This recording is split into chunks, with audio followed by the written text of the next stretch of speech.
अस्सलाम वालेकुम viewers, welcome back to civil showbiz. मैं हूं आपकी होस्ट फिल्ज़ा खान। व्यूवर्स, आज की वीडियो में हम बात करेंगे कि आजकल किस तरह से सोशल मीडिया पर शोबिज़ सेलिब्रिटीज़ की जानिब से पब्लिक को फूल बनाने का ट्रेंड चल पड़ा है और ऐसा करने से इनकी रेपुटेशन पर क्या असरात मुरातिब हो रहे हैं। दूसरी जानिब आपको ये भी बताएंगे कि आखिर ऐसी क्या वजह है जो इनको ऐसा करने की ज़रूरत पेश आती है। वीडियो के एंड तक हमारे साथ रहिए और नए देखने वाले व्यूवर्स चैनल लाजमी सब्सक्राइब कर लें।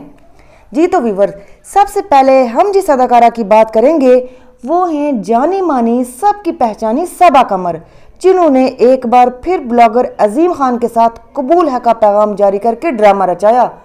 कुछ दिन तक दोनों ने न सिर्फ अपने रिलेशनशिप के बारे में बताया बल्कि ये भी कहा कि वो इसी साल शादी करने वाले हैं।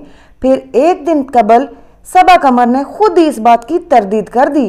याद रहे, जैसे ही सबा कमर ने अजीम खान के साथ शादी की खबर शेयर की थी तब से अजीम खान को लेकर एक कंट्रोवर्सी शुरू हो गई थी और इन पर औरतों को हरासा करने और रेप जैसे संगीन इल्ज़ामात लगाए गए थे।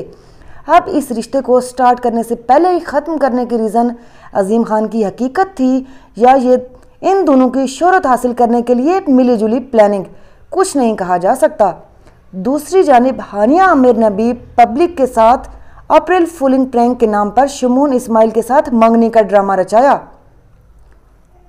इन दोनों की हरकत को देखते हुए अदाकार गौहर रशीद ने भी खामोशी तोड़ी और ऐसी सेलिब्रिटीज़ के नाम एक साइलेंट मैसेज दिया, जिसमें गौहर रशीद ने कहा कि अल्लाह ने आपको शोहरत और मकाम दिया है, इसको जिम्मेदारी से इस्तेमाल करें और अपने ज़रिए पॉजिटिविटी फैलाएं।